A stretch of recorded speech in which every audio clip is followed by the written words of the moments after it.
Presentamos Geopolítica en RCR.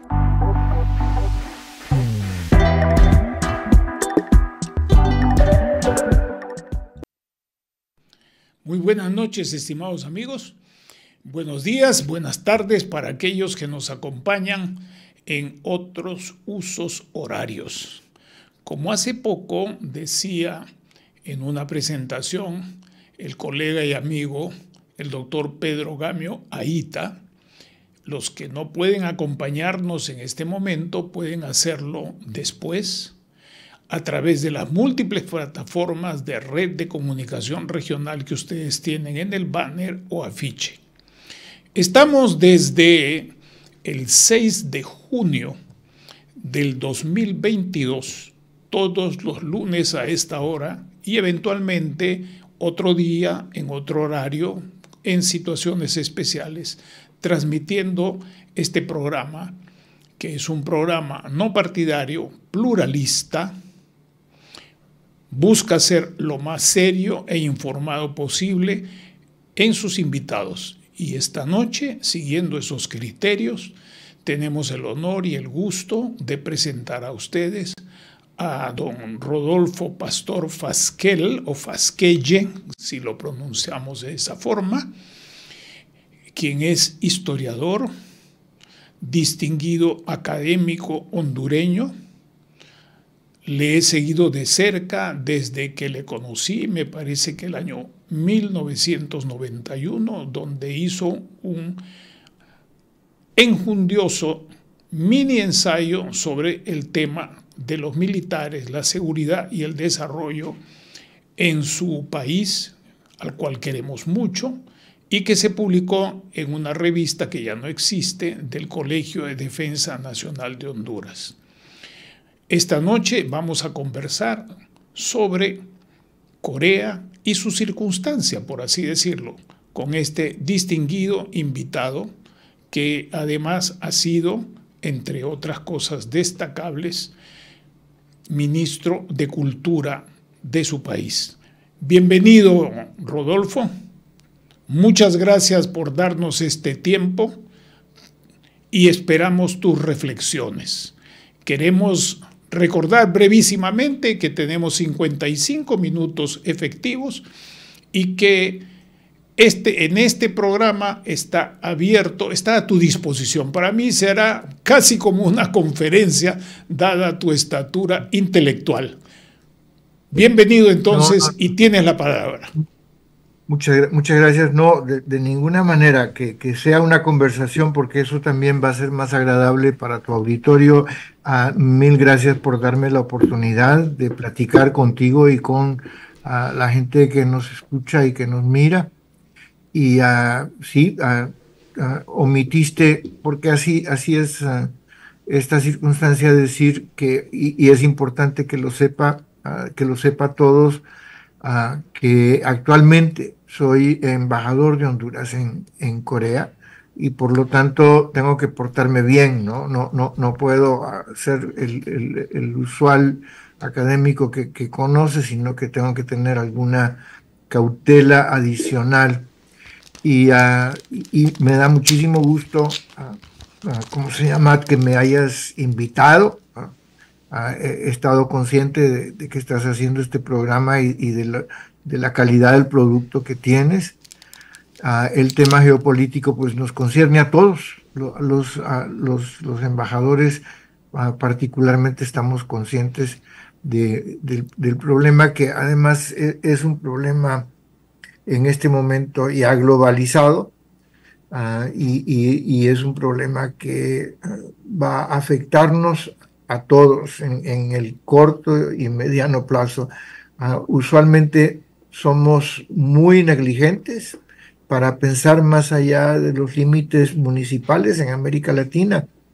En mi país en particular, en Honduras, hay una gran falta de conciencia de lo que es el entorno internacional y la manera en que lo afecta, quizá porque somos casi una colonia y nos cuesta salirnos del esquema colonial. Eso, yo estoy en Corea desde hace un año y medio y ha sido un año y medio muy nutrido de acontecimientos trascendentales. De hecho, lo que acaba de suceder es en efecto un intento de autogolpe del presidente destituido, el presidente Yoon, que el 3 de diciembre, en efecto a medianoche casi, ¿no?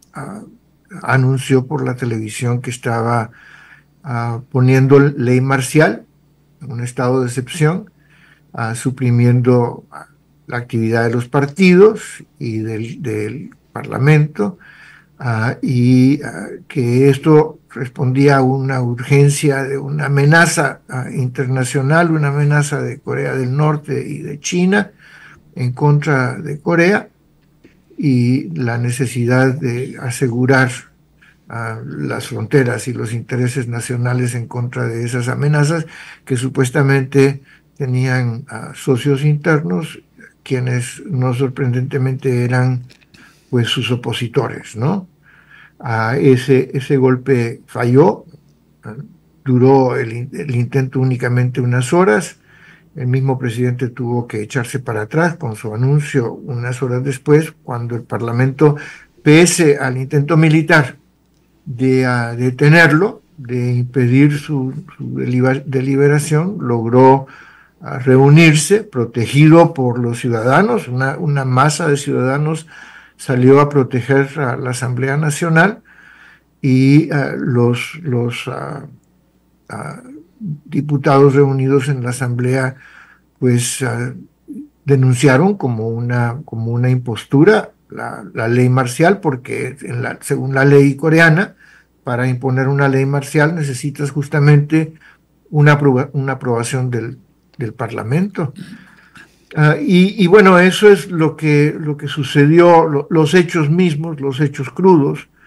Pero atrás de eso hay que decir que había una situación muy complicada, porque durante mucho tiempo, desde que el presidente Yoon prácticamente entró en funciones, había también una tensión permanente entre la presidencia y el Congreso, la Asamblea Nacional, controlada la Asamblea por la oposición democrática, por el Partido Democrático de Corea, que es el opuesto al Partido Conservador, que curiosamente lleva la sigla de Partido del Pueblo, Partido Popular, pero es un descendiente de los partidos conservadores, tradicionales, republicanos, nacionalistas, que se vienen arrastrando desde los tiempos de la dictadura militar.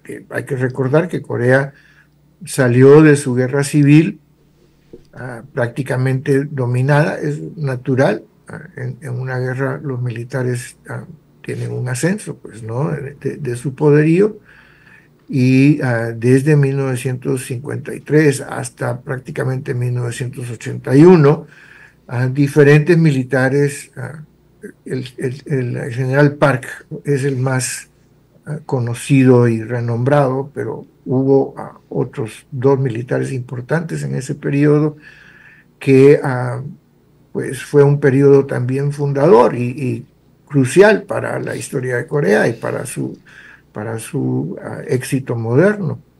Entonces, desde ahí viene esta oposición. En 1981 se establece un sistema democrático libre, abierto, de participación generalizada, sin ningún tipo de trabas, y entonces, bueno, ningún tipo de trabas más que las usuales, que las escondidas que hay en todos lados, ¿no? Y ese partido, esa oposición entre los partidos, es una oposición que en este periodo, por lo menos todo el mundo aquí lo dice así. Yo no estuve antes de hace año y medio, pero es una opinión generalizada. Se polarizó en un extremo sin precedentes, ¿no?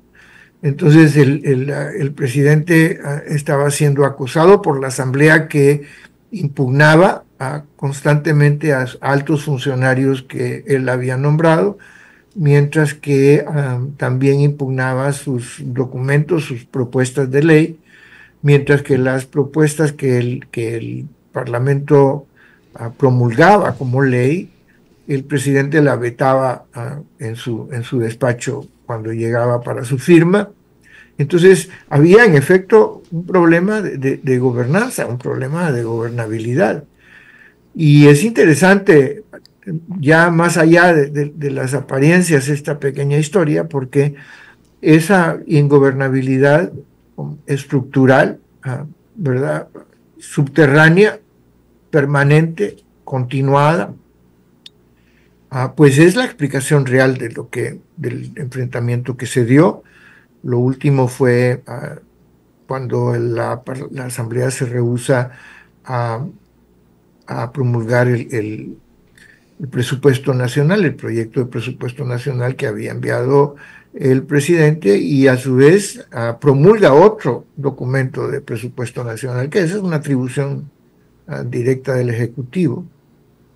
Y entonces también se habla de un problema de fondo legal.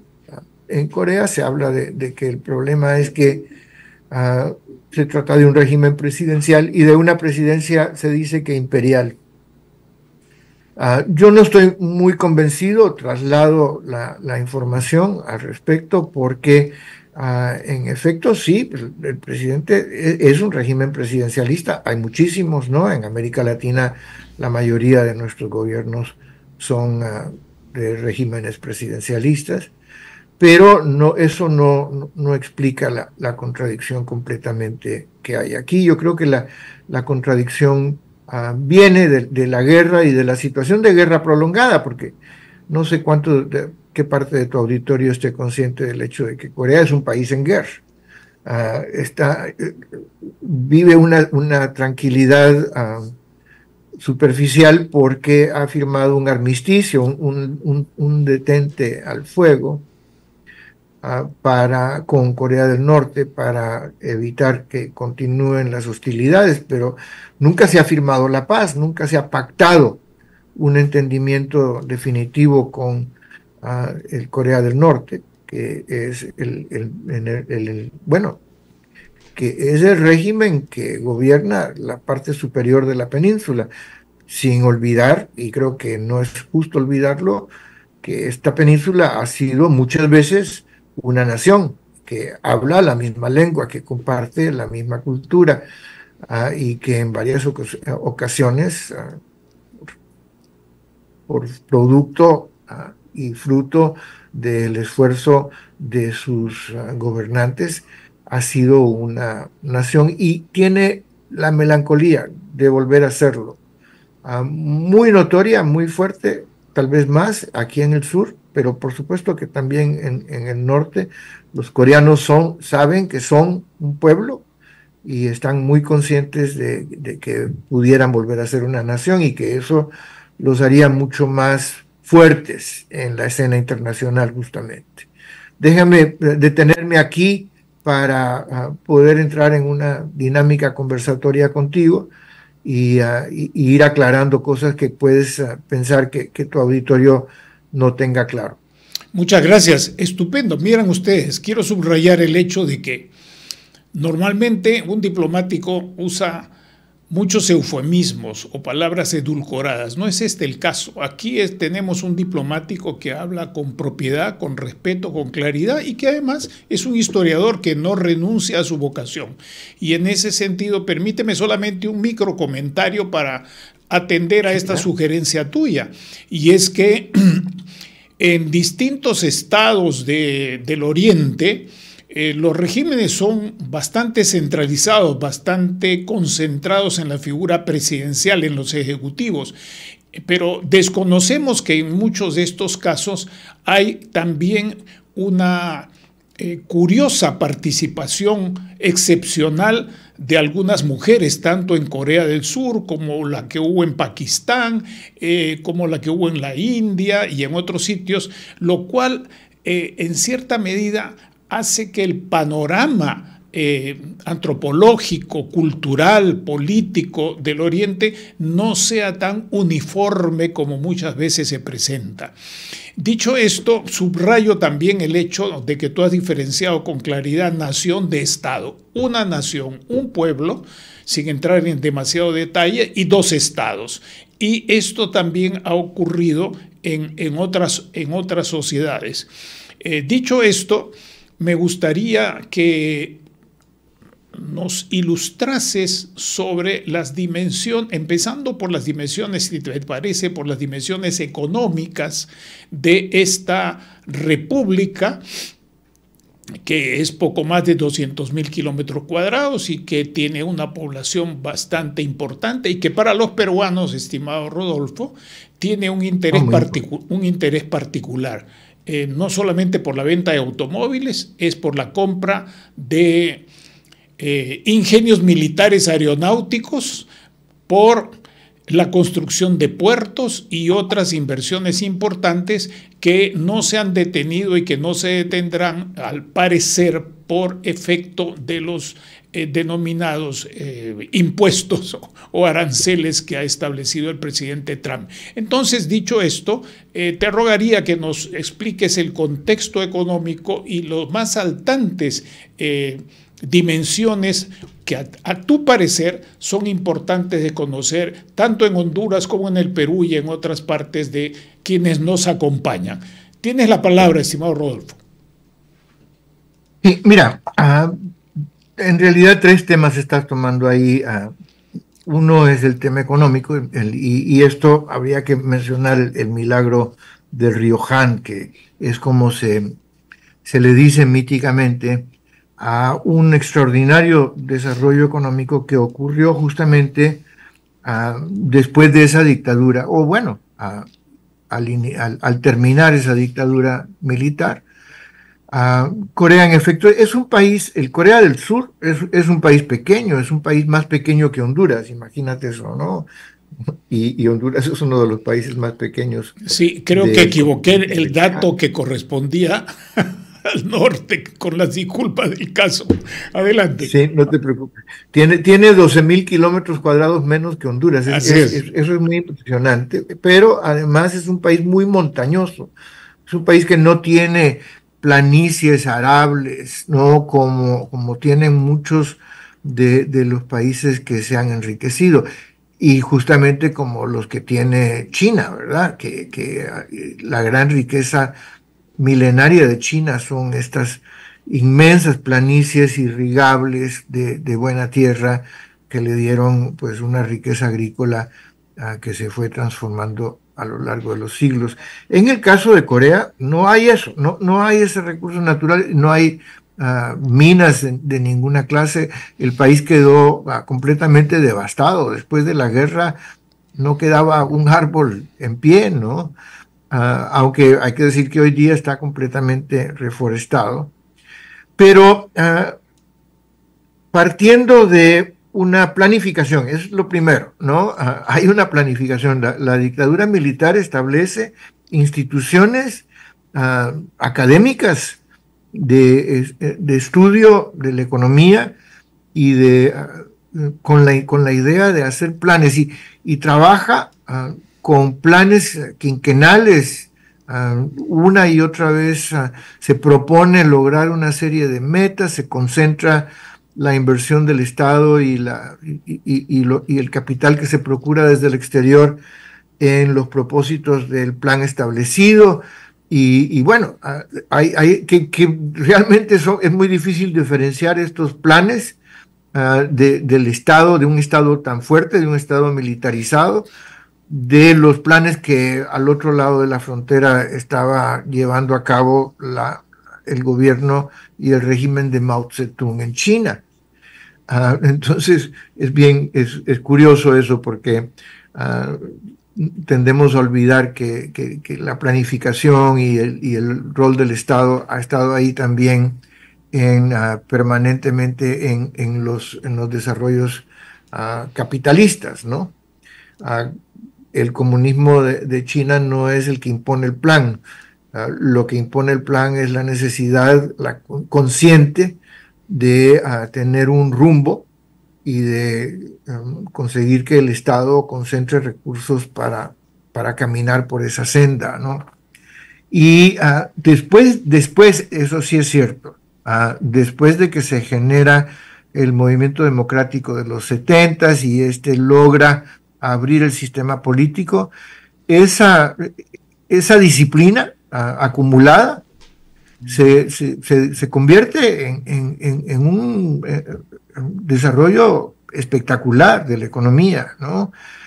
Dirigida a la exportación, a la manufactura para la exportación, de diferentes productos que los coreanos habían estado aprendiendo a construir a partir de la observación cuidadosa de lo que hacían los socios más exitosos.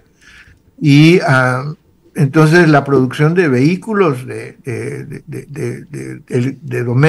artículos domésticos para el hogar, de los teléfonos, más tarde de los radios, y los vehículos y equipos que mencionaste, ¿no?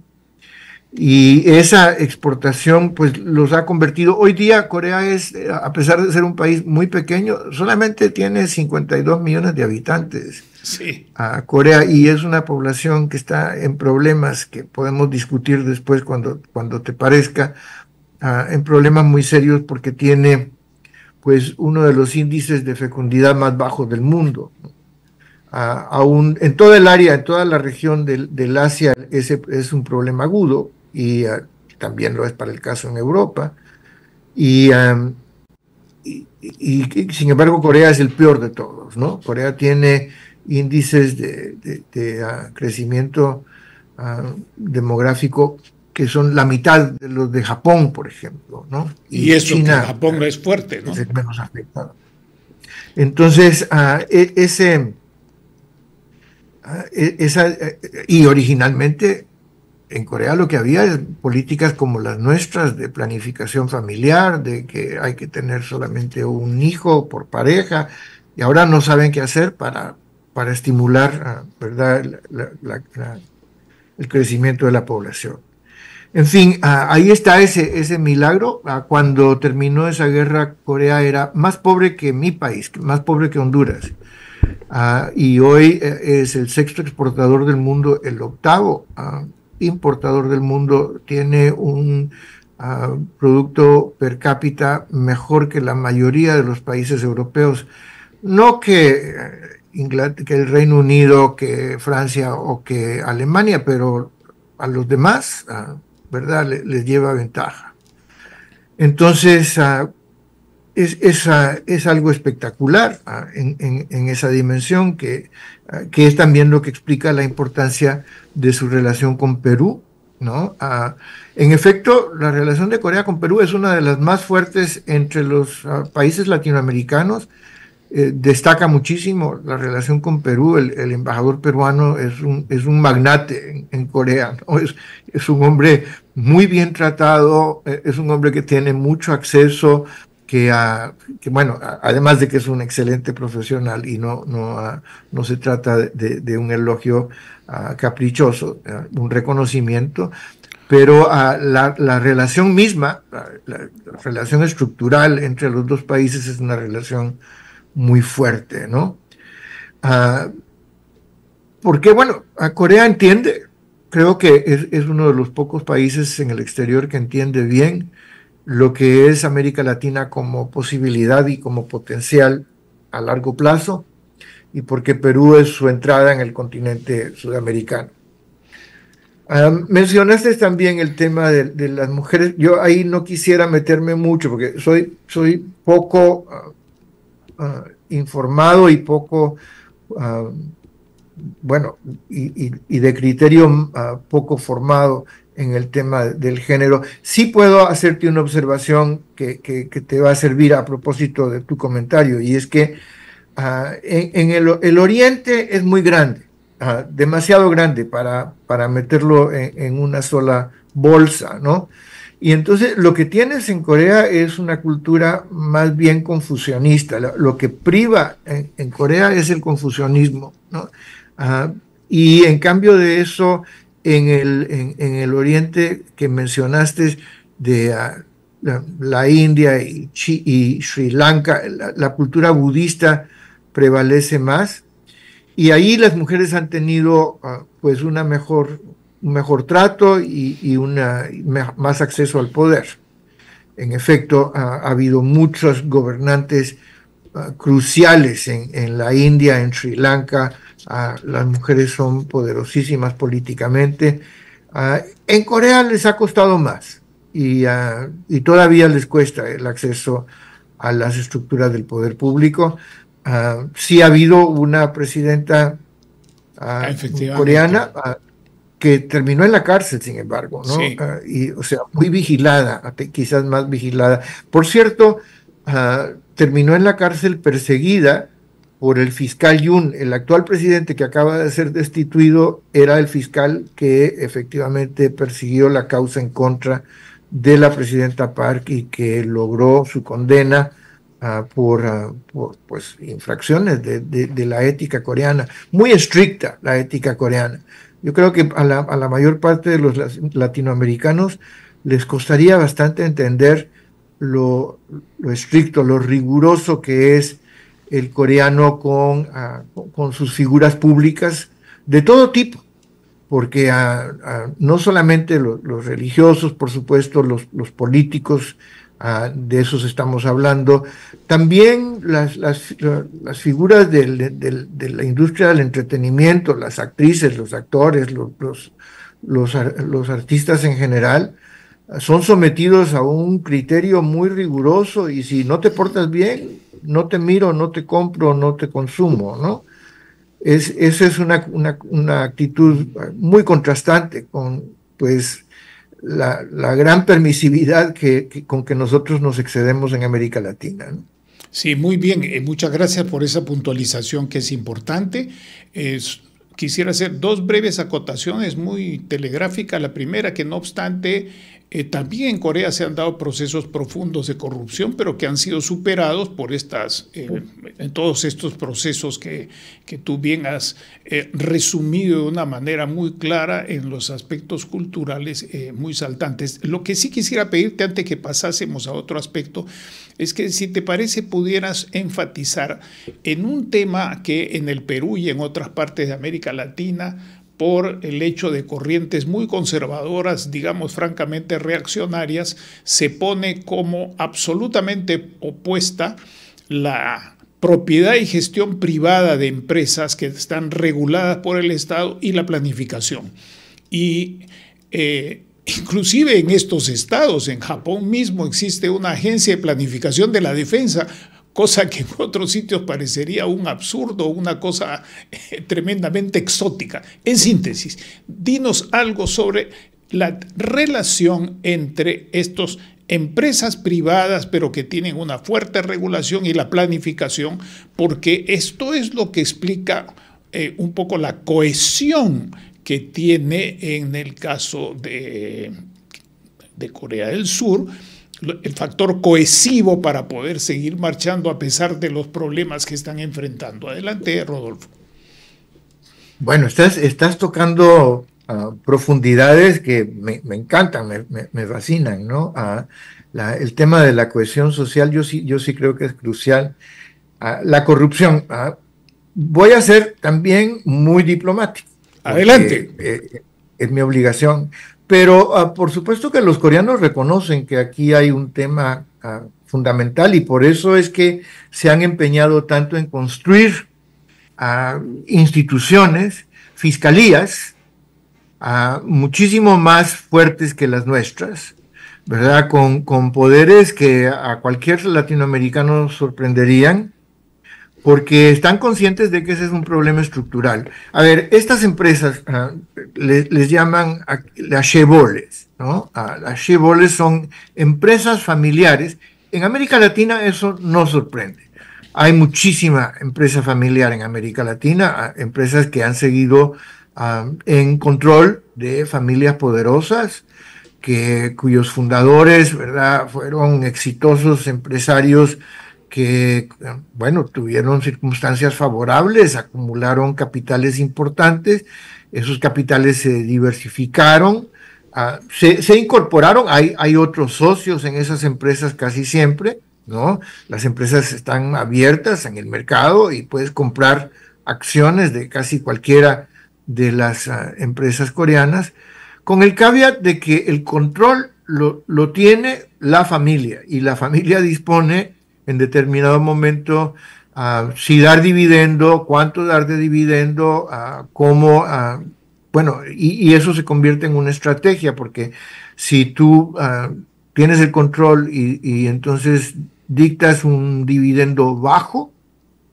muy bajo, inferior al valor que ha generado el capital, pues los accionistas se sienten incómodos y no tienen mayor expectativa o esperanza. Van a deshacerse de sus acciones, vendiéndolas en el mercado, y son otra vez los capitalistas mayoritarios de las chaeboles que van a ir al mercado a concentrar la propiedad de esas empresas. De tal manera que cuando se reparta realmente el valor que corresponde a lo ganado en el futuro, ellos son los beneficiarios y no aquellos otros accionistas minoritarios. Entonces, además, vamos, las chaeboles emplean una proporción importante de la población, son incubadoras y son financistas de otras muchas pequeñas empresas que les sirven de complementos para actividades menores, de poca rentabilidad, lo que sea. Y entonces tienen una influencia inmensa en la sociedad. Eso explica el problema de la corrupción estructural, ¿verdad? Porque no me voy a meter yo a detalles y a problemas, pero cuando tienes una fuerza tan grande, entonces es casi inevitable que vayas a buscar, ¿verdad?, apoyos y que eso se convierta en un problema de relación con los funcionarios públicos. Además, esa empresa, esa gran empresa corporativa familiar, es en efecto, tú lo dijiste antes, o lo insinuaste de alguna manera, un secreto del éxito de esta revolución económica en el Japón primero, aquí en Corea un poco después, y con apoyo del capital japonés acumulado, y últimamente también en China, aunque eso es mucho menos conocido. El milagro chino también está afincado en la relación del Estado con esta empresa corporativa familiar resucitada por las reformas de Deng. Entonces, esa relación empresa-Estado es algo muy valioso, al mismo tiempo que algo muy peligroso. Y ahí es donde está el problema de la delicadeza del problema. No quieres destruir una relación que ha sido tan exitosa, pero no puedes ignorar que esa relación, esa intimidad del Estado y del capital, generan problemas de corrupción y generan problemas bueno, en contra de la democracia, ¿no? Concentración también de poder y no solo de dinero. Entonces, es un problema complicado, y creo que es más complicado aún el tema de la cohesión que mencionaste antes. Un tema que el pensamiento de Occidente y de Oriente ha tenido muy en cuenta desde hace muchísimo tiempo, y que a mí en Corea me impresiona más como producto, bueno, de una cierta homogeneidad étnica que no tiene ninguno de nuestros países. Bueno, y yo voy a decir felizmente, porque yo estoy muy orgulloso de la diversidad cultural y de la diversidad étnica en mi país, y no me puedo imaginar el orgullo de los peruanos también en la riqueza que significa, ¿verdad?, en el tesoro que que supone la diversidad cultural de su país. Estoy seguro que la inmensa mayoría de los peruanos ilustrados entienden que eso es un tesoro y que algo que tienen que preservar. Pero también podemos entender, ustedes y nosotros los hondureños, que cuando llegas a un país que es étnicamente uniforme, en donde se habla desde hace siglos una sola lengua, todos hablan una sola lengua, en donde no hay diferencias culturales sustanciales entre regiones. Sí hay pequeñas diferencias, ¿no? Pero no hay diferencias profundas que diferencien etnias, ¿no? Las diferencias son superficiales, de acentos en el uso del lenguaje, de ¿verdad? Localismos folclóricos, pero no de ninguna manera diferencia. Entonces, este es un pueblo que se reconoce como uno solo, que ha procurado mantenerse, por decirlo de alguna manera, uno solo, y que entiende de alguna manera todo peruano, que cualquier otro peruano de alguna manera está étnicamente relacionado, que es miembro de una misma nación, y previene una serie de conflictos y de contradicciones que nosotros no podemos evadir en los países del mundo, que tenemos una diversidad cultural, étnica, racial, lingüística, ¿no? Y yo siento que eso es mucho, y eso también es cierto en el caso de los japoneses. Un poco menos, los japoneses son un poco más abiertos, y todos van a tener que abrirse al futuro, porque van a necesitar migración, van a necesitar traer población aquí para regenerar la capacidad productiva de sus países. Y también es cierto en una gran medida, pienso yo, en China, aunque China sí tiene grupos étnicos diversos, vamos, los uigures en el norte, en el Tíbet tienen, ¿verdad?, a tibetanos que son diversos, que tienen otras lenguas, otras culturas, etcétera. Pero ellos también tienen dificultad para manejar eso, porque no terminan de entender, aunque, ojo, sí entienden que ahí hay riqueza, que entienden que es algo que tienen que conservar y proteger, su propia diversidad. Pero la inmensa mayoría de los chinos hablan la misma lengua, ¿verdad? Tienen el mismo lenguaje, el mandarín, y tienen un carácter cultural muy parecido. Eso les da un inmenso empuje. Así es. Gracias por estas reflexiones y estas precisiones. Aquí en el Perú decimos: quien no tiene de inga, tiene de mandinga. No obstante eso, hay gente que prefiere estar en nada, o sea, ir a definirse con una cuestión que no existe. Pero en fin, dejemos eso de lado.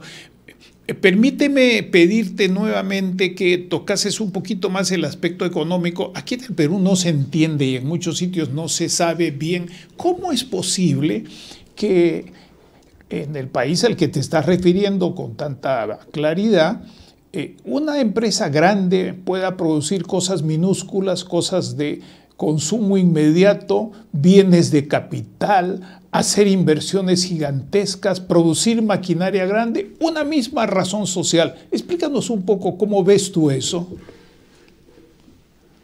Bueno, en efecto, aunque últimamente tengo la impresión de que quieren concentrarse, y que hay de estas cheboles inmensas que producían una gran diversidad de productos y que ahora dicen: no, los semiconductores son los que están pagando, vámonos con los semiconductores, ¿no? Pero en efecto, estas son empresas que puedes entender mejor como organismos, como árboles, ¿no? Que tienen relaciones con otras pequeñas estructuras empresariales que se especializan en producir para una diversidad del mercado. Lo que el coreano quiere es llenar todos los posibles nichos del mercado. Si va a exportar, va a aprovechar sus circuitos de exportación para llevar todo lo que le pidan allá en aquellas selvas vírgenes, ¿no? Y entonces, igual la radio que el vehículo, que el teléfono están en demanda, pues entonces produzcamos las todas, ¿no? No sé si de repente esa es una característica muy coreana. Creo que los japoneses y los chinos no hacen eso desde la misma estructura empresarial, lo hacen desde una diversidad de las mismas. Y eso me permite regresar al tema que querías también tocar, del área, de la región, ¿no? Lo que se llama el este de Asia, ¿no? Que es una zona más restringida, que no incluiría como el Asia Pacífico, por ejemplo, a la India, o al gran océano Pacífico, ¿verdad? Lleno de estas naciones de islas muy pobladas y muy poderosas, pero que son diferentes. Y donde se concentra, este, donde se concentra una gran población musulmana, algo de claro, lo cual nadie señala. Continúa, por favor. Claro. El Asia del Este es más bien esta región que sí comparte tanto el budismo como el confucianismo, sin contradicción, porque incluso en Corea también un cierto cristianismo exitoso, que es tanto católico, porque los jesuitas fueron muy fuertes aquí para incursionar en Corea, como adventista, porque los estadounidenses que estuvieron aquí en la guerra, bueno, que son los grandes héroes de la guerra coreana, también trajeron, y desde el siglo XIX, a sus predicadores, pero sin contradicción, decía yo, porque en efecto tanto el budismo como el confucianismo son muy abiertos. El confucianismo ni siquiera muchas veces se entiende como una religión. Es una ética de la cultura, ¿verdad? O sea, tiene un concepto de un ser supremo, de un cielo que es la cúspide de esa estructura de jerarquías, pero no es una religión propiamente hablando. Hay un culto a los ancestros, que es más bien una cultura del recordatorio, una cultura de la historia, de la necesidad de entender de dónde vienes, ¿no? ¿Quiénes fueron estos ancestros, buenos y malos? ¿Qué hicieron y por qué estás acá en este justo lugar, tú mismo, ¿no? ¿Y qué les debes? Pues por lo menos recordarlos con respeto. Entonces, el confucianismo es una ética cultural, pero es muy impresionante porque se trata de una ética que nació en el 500 antes de Cristo y que está perfectamente vigente, vamos, ¿no? Es lo que rige un Estado meritocrático y una estructura social meritocrática. Eso es algo que me importa mucho enfatizar, porque en Corea es muy evidente, pero los chinos han recuperado su confucianismo con mucho orgullo y mucho éxito, creo yo. Los japoneses nunca lo perdieron. En Corea, adentro de ese confucianismo, igual que en estos otros países, es el mérito personal acumulado, las destrezas y las cualidades personales, las que te ganan un puesto. No llegas a ser embajador porque eres el primo del consorte, del gobernante, o porque eres, ¿verdad?, un favorito de un círculo político, sino que a través de una formación en una academia diplomática muy, muy seria, muy completa, y después el escalamiento de acuerdo a tus méritos y de acuerdo a tus capacidades y destrezas en una carrera burocrática muy observada, ¿no? Entonces el servicio civil, que en muchos de nuestros países ni siquiera existe. No me voy a atrever a decir cuáles.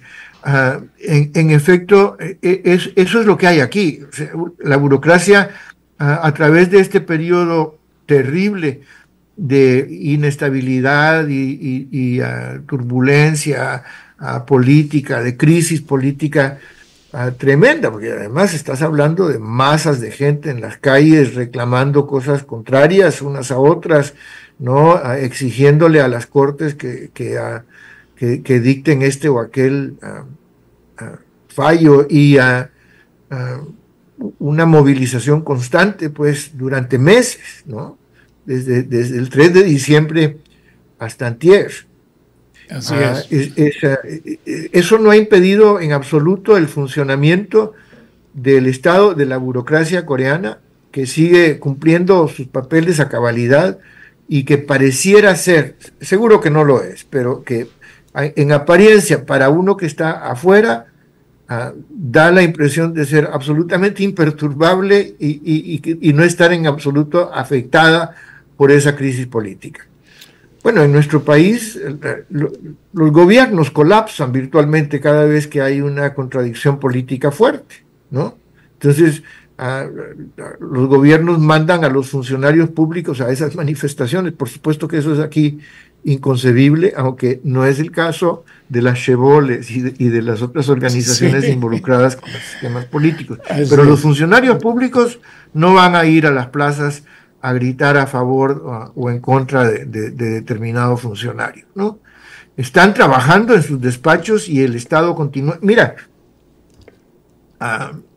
el ex primer ministro, que de acuerdo a la ley de sucesión asumió la presidencia, que fue impugnado y procesado y destituido por el Parlamento, por la Asamblea, y restituido a su condición de presidente en funciones por la misma Corte Constitucional que acaba de destituir al presidente Yoon.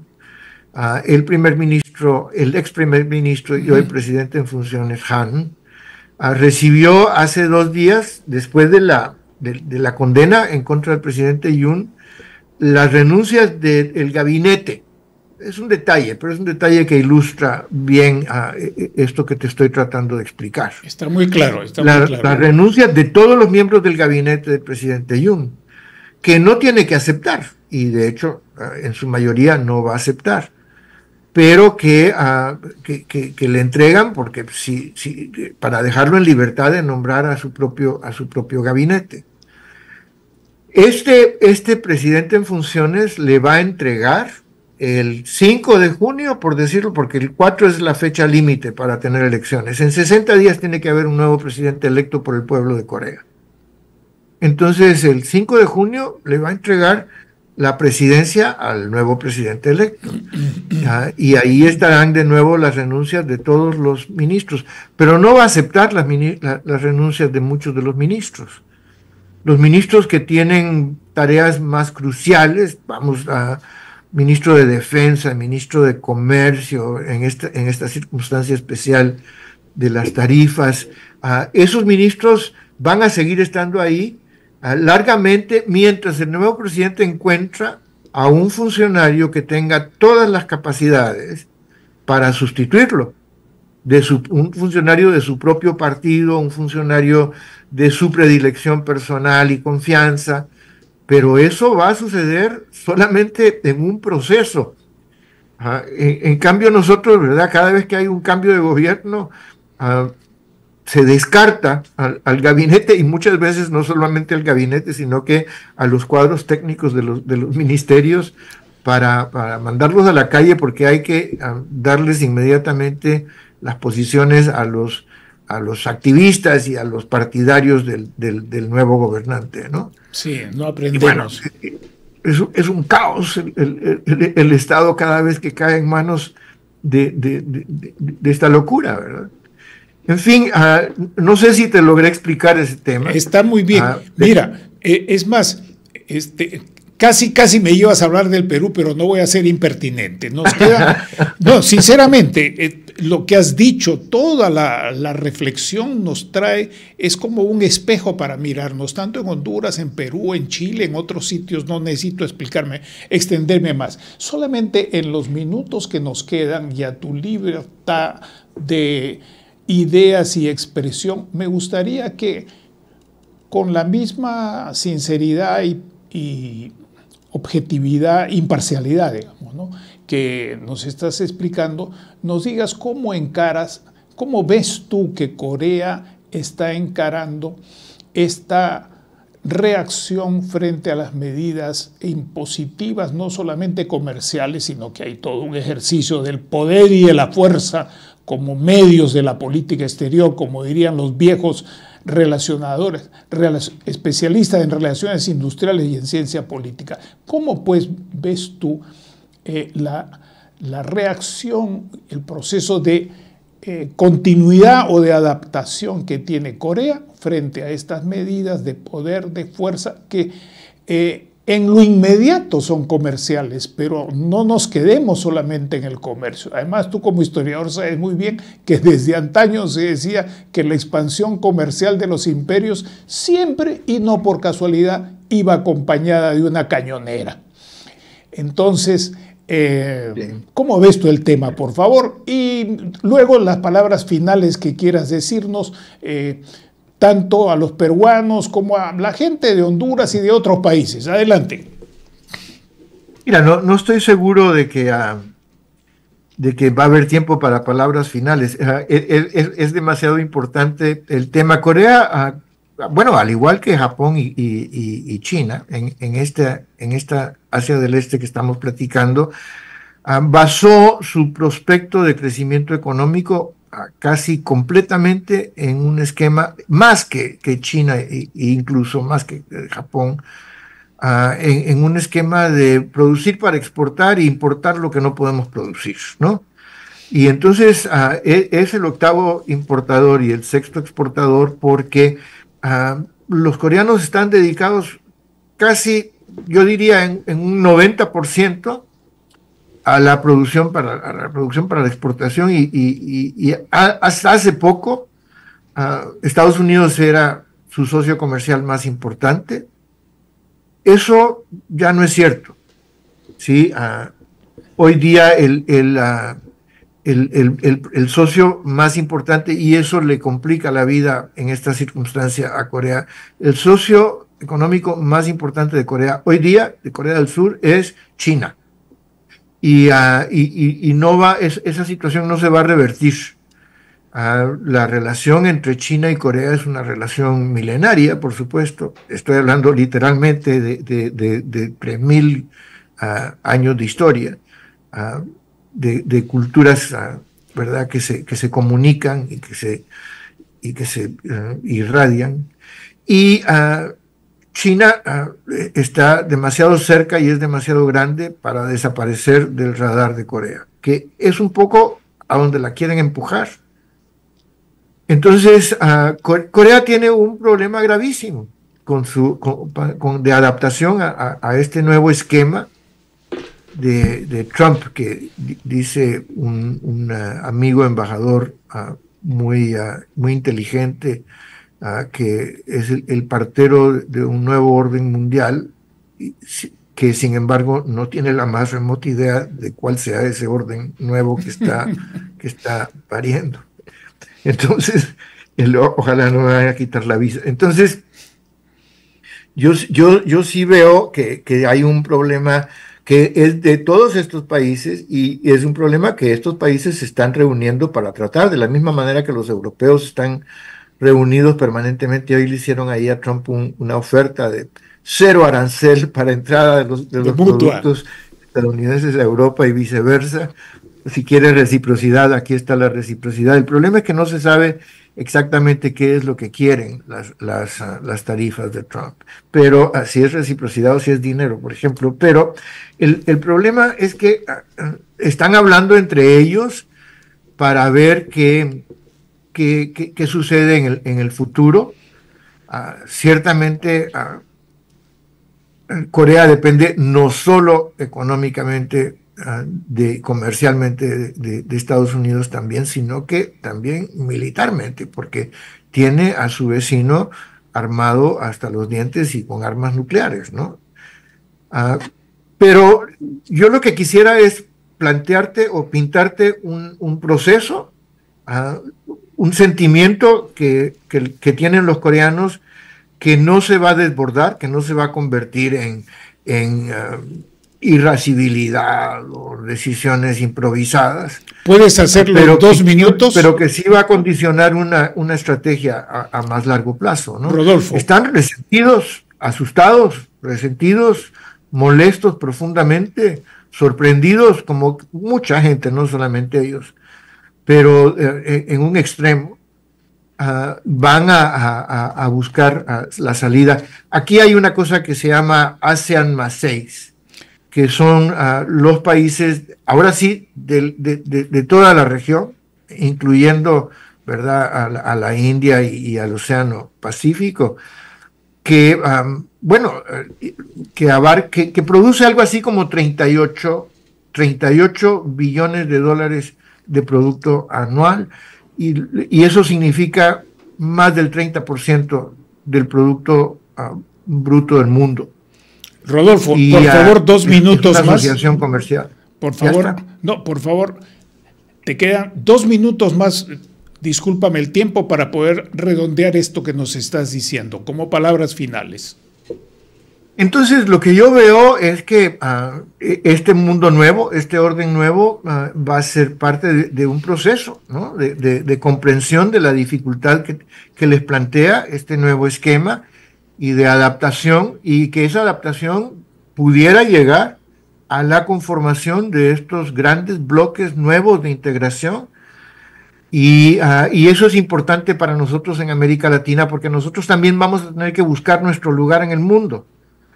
Les cuesta mucho a México y a Centroamérica, más que a ustedes en Sudamérica. Al norte de América Latina le cuesta mucho pensarse sin Estados Unidos, a Corea también, pero de repente va a estar obligado también el latinoamericano a entender que tiene que buscar otras relaciones y otras articulaciones, a ver si al fin, mira, impresionante la falta de unidad y la falta de sentido de integración en América Latina. De repente esto es lo que hacía falta para cambiarlo, ¿no? De repente ahora sí se van a dar cuenta de que CELAC, en vez de ser una broma de la que podemos burlarnos constantemente, es una probabilidad a la que podemos apelar a futuro como una ruta de trabajo. Yo siento que los europeos ciertamente están haciendo eso. Canadá acaba de anunciar una relación nueva con el Commonwealth, con los países africanos de lo que fue el imperio inglés, sin el Reino Unido, porque el Reino Unido no se va a desprender de Estados Unidos, ¿verdad?, para liderar una nueva integración comercial mundial. Yo creo que eso es lo que va a suceder, y creo que eso inevitablemente va a suceder en Asia, y los asiáticos están hablando de eso con mucha seriedad. Muchísimas gracias, Rodolfo. Quedo contigo, si me permites, en vernos nuevamente pronto. Esperamos tus reflexiones. Te había adelantado, y quiero que lo sepan también los amigos, que desearíamos hacer un programa tipo panel para contar también con otras personas que están en la China o que están en Japón. En el caso de Japón, nuestro amigo Julio López de la Piniela, era imposible que participase hoy día también. Te invito entonces muy pronto a continuar con estas reflexiones, y te agradezco muy sinceramente y te deseo lo mejor en el desempeño de tus funciones de la manera más meritocrática y efectiva, porque lo necesita tu país y por efecto nosotros también. Esperamos que aquí desde el área andina amazónica del Pacífico Sur podamos tener alguna convergencia cada vez más amplia. Muchísimas gracias, Rodolfo. A ti, Manuel, y a quienes tuvieron la paciencia de escucharnos. Muchas gracias. Gracias también. Hemos presentado Geopolítica en RCR.